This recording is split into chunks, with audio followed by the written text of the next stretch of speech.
మన దేశంలో సుమారుగా 11 లక్షల మంది కార్నియా అంధులు ఉన్నారు.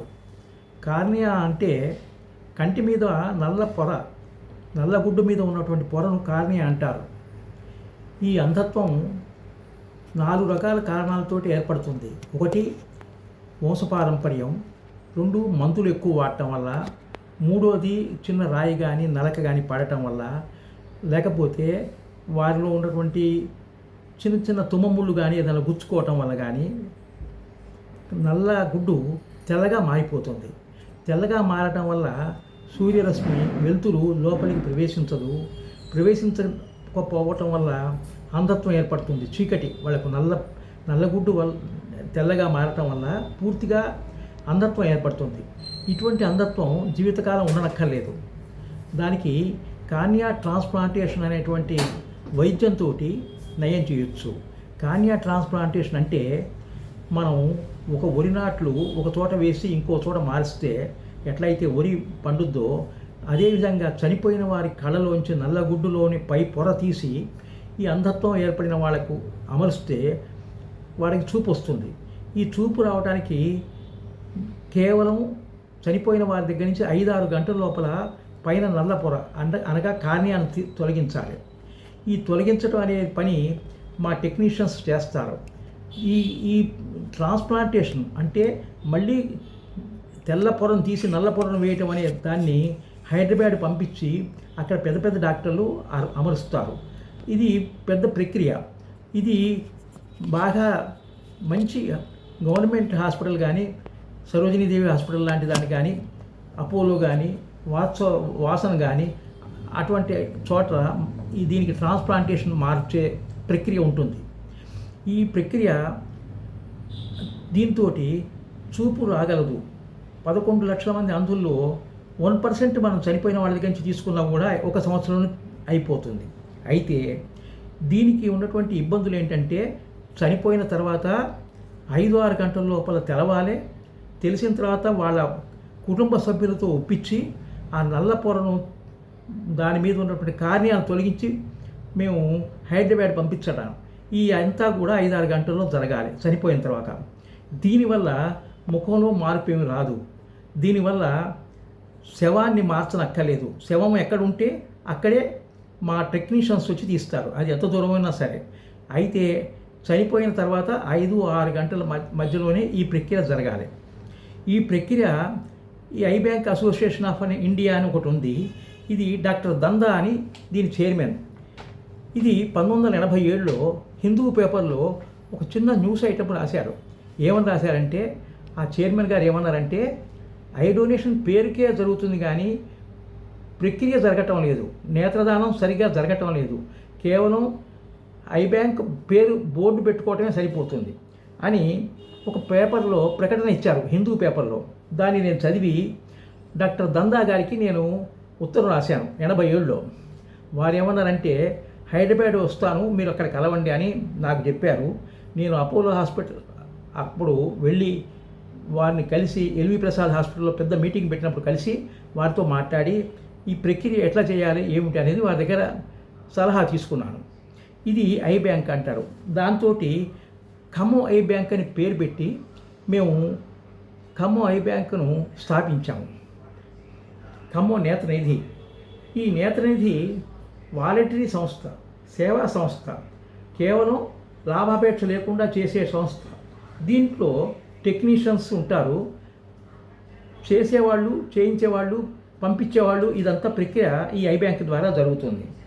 తర్వాత ఈ నేత్రదానం అనేది అతి కష్టమైన పని. ఎందుకంటే చనిపోయిన తర్వాత కుటుంబ సభ్యుల ఆమోదంతో చేయాలి. ఆమోదం లేకుండా మేము చేయటానికి వీలేదు, అది నేరం అవుతుంది. కాబట్టి ముందు వాళ్ళని ఒప్పించాలి, వారి కన్సెంట్ తీసుకొని వారి సంతకం తీసుకొని నేత్రదానం చేయిస్తాం. దీనికి మేము ఏం చేసామంటే అక్కడక్కడ మీటింగులు పెట్టి సభలు అరేంజ్ చేసి సభల్లో దీన్ని విశేషంగా ప్రచారం చేశాం. ప్రచారం చేయటమే కాకుండా ఖమ్మంలో ఉన్నటువంటి 36 వార్డులు ఉన్నాయి. అప్పుడు మున్సిపాలిటీలో ఒక్కొక్క వార్డు ఒక్కొక్క కౌన్సిలర్ పేరుతోటి సభ్యత్వం దాన్ని తీసుకొని ఆయనతో ఒక కమిటీ ఫారం చేసి ఆ కమిటీ సభ్యుల పేర్లు ఆ కరపత్రంలో ప్రింట్ చేసి ఆ బజార్లో ఆ వార్డులో అందరికీ పంచిపెట్టాము. ఇది ఆ ప్రక్రియ అనేది నేత్రదానం అనేది అందరికీ తెలవాలని మీటింగుల్లో పెట్టడం, వార్డులో ఇవ్వటం, ఇంటింటికి వెళ్ళి చెప్పటం ఇది జరిగింది. ఇదంతా కూడా 2001-2లో మాకు ఈ ప్రక్రియ మొదలుపెట్టాము. దీనికోసం ఏం చేశామంటే గవర్నమెంట్ ఆఫ్ ఇండియా దీని పర్మిషన్ కోసం మేము అప్లై చేశాము. పర్మిషన్ కావాలంటే కేంద్ర ప్రభుత్వానికి స్టేట్ గవర్నమెంట్ ద్వారా అప్రూవల్ కావాలి, పంపించాలి. ఈ స్టేట్ గవర్నమెంట్లో ఎవరెవరు ఉంటారు? కమిటీ ఒకటి ఫారం ఉంది. Sarojini Devi hospital, secretary for medical and health, eye bank association, వీళ్ళందరూ సమావేశమై దీన్ని రికమెండ్ చేసి పంపించాలి. ఈ ప్రక్రియ అంతా మేము చేసి 1-2 సార్లు ఢిల్లీకి పంపించి directorate general of medical and health వాళ్ళతో మాట్లాడి మా ఐ బ్యాంకుకు రికగ్నిషన్ తీసుకొచ్చాము. ఇది 2001లో. ఈ 2001 నుంచి ఇటువంటి కరపత్రాలు తీసి ఈ విజిటింగ్ కార్డ్స్ తయారు చేసి దీంట్లో చనిపోయిన తర్వాత నా నేత్రాలు సేకరించడానికి అభ్యంతరం లేదు అని ఒక ప్రమాణపత్రం దీని మీద తీసుకున్నాం. ఇది చూడండి, ప్రమాణపత్రం. దీంట్లో సంతకం ఉంటుంది, ఫోన్ నెంబరు, డీటెయిల్స్ ఉంటుంది.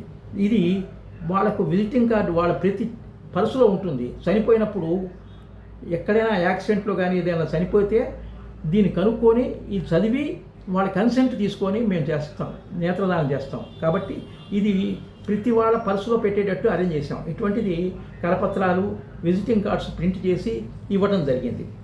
ఈ నేత్రదాన ప్రక్రియ జరుగుతున్నప్పుడు దీన్ని హైదరాబాద్కు మార్చారు, జాతీయ అంధత్వ నివారణ ప్రోగ్రాం కింద. దాని తర్వాత దాన్ని కలెక్టర్ గారికి అప్పచెప్పారు. ఈ ప్రోగ్రాంలో కలెక్టర్ గారు దీనికి చైర్మన్, జిల్లా కలెక్టర్ గారు. ఆయన అప్రూవల్ తీసుకొని ప్రతి చోట ప్రతి నెల మేము ఎన్ని చేసామో పంపిస్తున్నాం. దీన్ని డీటెయిల్స్ ఇది ఎన్ని కాకుండా దీనికి కావాల్సినటువంటి యాజమాన్యం అంతా మేము చేసి గవర్నమెంట్ నుంచి అప్రూవల్ తీసుకొని చేయబట్టి మాకు ఈ సంస్థకు నెలకు 40 నుంచి 50 కేసులు చేస్తున్నాం. 50 కేసులు అంటే కనీసం 100 మందిలో 100 నేత్రాలు, కనీసం 60%, 70% అప్రూవల్ వచ్చినా కానీ, యాక్సెప్టెన్స్ వచ్చినా కానీ 70 మంది అంధులకు మేము చూపు ఇవ్వగలుగుతున్నాము. ఇది కాకుండా వార్డు కమిటీలే కాకుండా మేమేం చేసామంటే డాక్టర్ ఫోగ్లా గారని అపోలో డాక్టర్ గారు మాకు పరిచయమై అక్కడికి పంపటం మొదలుపెట్టాము. వారి పరిచయంతో బాంబే నుంచి ఒక దాత మాకు ఒక వ్యాను బహుకరించారు.